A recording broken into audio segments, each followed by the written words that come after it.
Hello traders and investors, welcome back to Money Maker channels.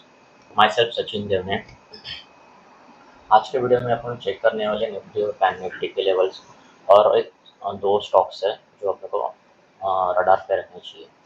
तो चलो चलते हैं मेरे स्क्रीन पे। तो ये देखो निफ्टी का डेली टाइम फ्रेम का चार्ट्स है। ओके, लास्ट वीक में देखो अक्टूबर मंथ में, तो यहाँ पे ना निफ्टी ने एक रेजिस्टेंस है ये लेवल्स पे, ये लेवल्स पे एक निफ्टी को रेजिस्टेंस था। तो अभी निफ्टी ने क्या किया, ये ब्रेक करने के बाद एक ज़्यादा बड़ा मूव नहीं दिया था, एक छोटा मूव दिया था। अभी निफ्टी को देखो, ये लेवल्स पे ना एक रिटेस्ट करने नीचे आ रही है निफ्टी। तो 25,650 का एक पहला सपोर्ट्स होगा और दूसरा सपोर्ट्स कौन सा होगा, तो ये एक सपोर्ट्स हो सकता है। देखो यहाँ पे ये एक सपोर्ट्स हो सकता है, यानी निफ्टी को 25,650 और 25,400 का ही निफ्टी को स्ट्रॉन्ग सपोर्ट्स का काम कर सकते हैं। अभी अपसाइड कौन सा है, रेजिस्टेंस कौन सा है निफ्टी को, तो देखो निफ्टी को अभी एक ही रेजिस्टेंस है जो ऑल टाइम हाई है 26,277।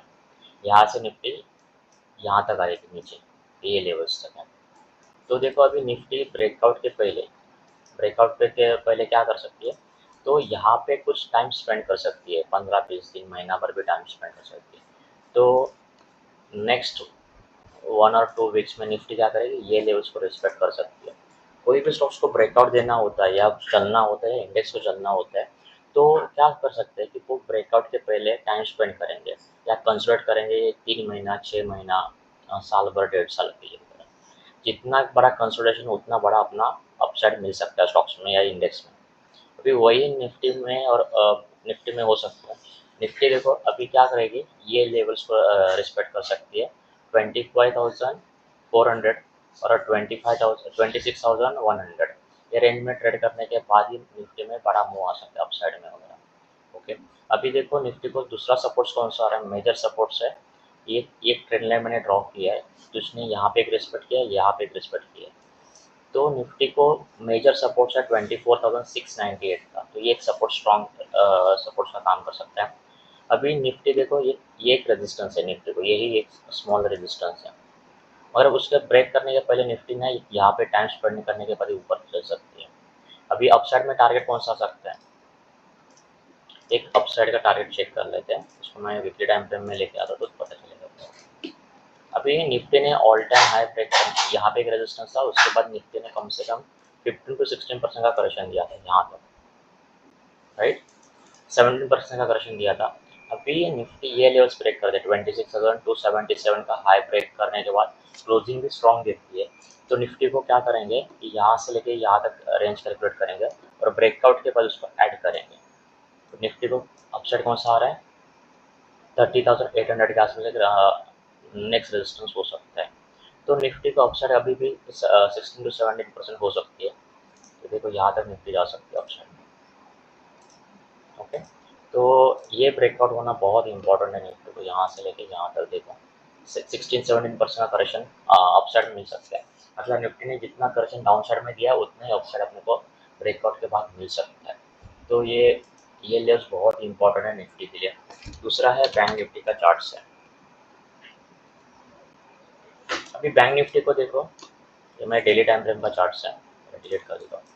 तो बैंक निफ्टी के कंपैरिजन में बैंक निफ्टी स्ट्रॉन्ग दिख रहा है। देखो बैंक निफ्टी को एक रेजिस्टेंस था यहाँ पे, ये लेवल्स पे, बराबर है। अभी बैंक निफ्टी ने देखो ऑलरेडी उसने ऑल टाइम हाई ब्रेक किया, राइट। अभी बैंक निफ्टी क्या कर रहा है, रिटेस्ट के नीचे आ रही है, तो यहाँ पे स्टॉप ले सकती है बैंक निफ्टी। और उसके बाद जो भी ये लेवल्स आएगा, तो ये भी एक लेवल्स अच्छे हैं बैंक निफ्टी के लिए। तो बैंक निफ्टी के सपोर्ट्स कौन से है, 57,600 और 57,300 के आसपास दो सपोर्ट्स हैं। अभी बैंक निफ्टी को मेजर रेजिस्टेंस कौन सा है, तो एक ऑल टाइम हाई है 58,600 और यहाँ से लेके एक रेजिस्टेंस भी आ रहा है। देखो ये ट्रेंड लाइन का रेजिस्टेंस आ रहा है, तो उसके ऊपर भी अपन ध्यान रखेंगे। यहाँ से लेके देखो, तो ये लेवल्स बहुत इंपॉर्टेंट है, 58,000 या 59,000। 59,000 एक अपना साइकोलॉजिकली एक रेजिस्टेंस बन सकता है बैंक निफ्टी के लिए। तो ये लेवल ब्रेक करने के बाद निफ्टी को कौन सा अपसाइड मिल सकता है, तो वही काम करेंगे जो अपना निफ्टी में किया था। यहाँ से लेके यहाँ तक अपन प्राइस रेंज कैलकुलेट करेंगे और ब्रेकआउट के बाद ऐड करेंगे।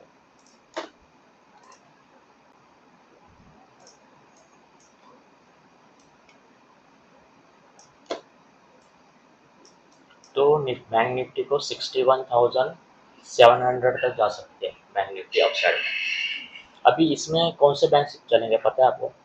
तो इसमें पीएसयू बैंक्स ने एक ऑलरेडी ब्रेकआउट कंफर्म किया है, तो पीएसयू इंडेक्स को आप अपने वॉच लिस्ट में ऐड कर सकते हैं। उसमें से कौन से स्टॉक स्ट्रॉन्ग लग रहे हैं वो मेरे साथ कमेंट में शेयर कीजिए।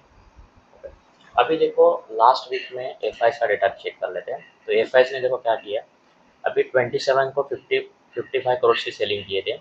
उसके उसके अगेंस्ट देखो डीआईएस ने 2400 की बाइंग की है। ये 28 अक्टूबर 2025 का ये मंथली एक्सपायरी का एक एडजस्टमेंट है, इसको बाइंग कंसिडर नहीं कर सकते अपन लोग। तो एडजस्टमेंट की वजह से उन्होंने 10,000 करोड़ की बाइंग की है। ओके, और उसके अगेंस्ट देखो डीआईएस ने कितना बाई किया है, 1000 करोड़ की बाइंग की है। 29 अक्टूबर को क्या हुआ, वो 2540 करोड़ की सेलिंग हुई है। उसके अगेंस्ट डीआईएस ने 5692 करोड़ की बाइंग की है। अक्टूबर 30 अक्टूबर को 3000 करोड़ की सेलिंग हुई है एफ की तरफ से, और डीआईएस ने 2469 करोड़ की बाइंग की है। अक्टूबर 31 अक्टूबर फ्राइडे को देखो 6700 की सेलिंग की है एफ ने। उसकी जगह पे डीआईएस ने 7000 करोड़ की बाइंग की है। जब तक एफ का सेलिंग प्रेशर कम नहीं होता है तो अपने को अपसाइड में थोड़ा सा रेजिस्टेंस देखने मिल सकता है। जब भी एफ अपसाइड आता है निफ्टी, तभी क्या करते हैं, सेलिंग करना स्टार्ट कर देते हैं। उसके अगेंस्ट देखो डीआईएस वाई अपने कंटिन्यूसली बाय कर रहे हैं। इनके कंपेरिजन में ये स्ट्रॉन्ग लग रहा है अभी भी। जिस दिन ये बाय करना स्टार्ट करेंगे तो अपना ऑल टाइम हाई भी क्लियर हो जाएगा और अपन लोग अपसाइड भी चल सकते हैं। तो ये डेटा के ऊपर ध्यान रखना बहुत इंपॉर्टेंट है। तो पहला स्टॉक्स कौन सा देख लेते हैं। तो पहला स्टॉक्स है श्रीराम फाइनेंस। श्रीराम फाइनेंस का चार्ट देखो। अभी श्रीराम फाइनेंस का नहीं, वीकली टाइम फ्रेम पे चेक कर लेते हैं। हाँ, श्रीराम फाइनेंस को देखो 23 सितंबर 2024 में एक रेजिस्टेंस था, या इसने एक हाई बनाया था 731 के बाद। उसने क्या किया, उसके बाद में ऐसे एक मार्केट के साथ उसने भी करेक्शन किया था, ऑलमोस्ट 32% का करेक्शन किया अभी। ओके, अभी ब्रेकआउट के अभी अभी वही लेवल्स है ना, अभी ब्रेकआउट कर रहा है स्टॉक्स है। श्रीराम फाइनेंस ये वीक्स में ब्रेकआउट कंफर्म कर रहा है।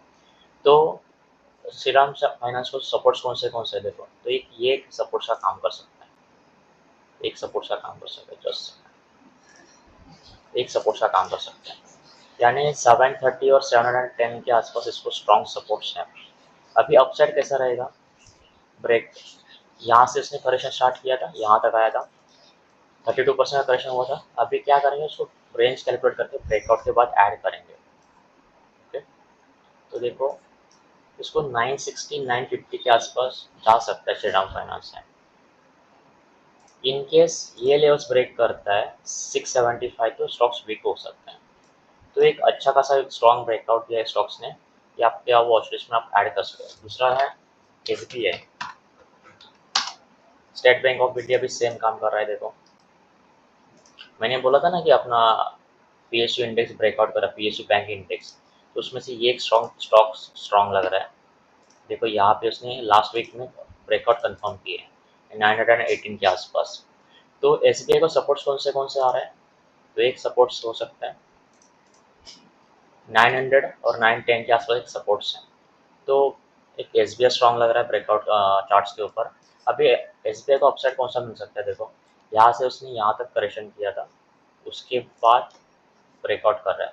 तो क्या करेंगे, यहाँ से लेके यहाँ तक हम प्राइस रेंज कैलकुलेट करेंगे और ब्रेकआउट के बाद उसको ऐड करेंगे। अभी देखो यहाँ से लेके यहाँ तक कितना आया, 25% का करेक्शन हुआ था। अभी ब्रेकआउट के बाद उसको ऐड करेंगे तो स्टॉक्स देखो 1100 तक जा सकता है या 1200 तक जा सकता है। ये स्टॉक्स अपने वॉच लिस्ट में ऐड करके रखो। और भी कौन से स्टॉक्स अब ब्रेकआउट कंफर्म किए आप मुझे कमेंट करके बताइए। और ये मेरा टेक्निकल्स व्यू है। आपको बाय एंड सेल करना है तो आप अपने फाइनेंशियल एडवाइजर के साथ आप डिस्कस कीजिए, उसके बाद ही आप अपना डिसीजन ले सकते हैं। थैंक यू, मिलते हैं कोई अगले वीडियोज़ में।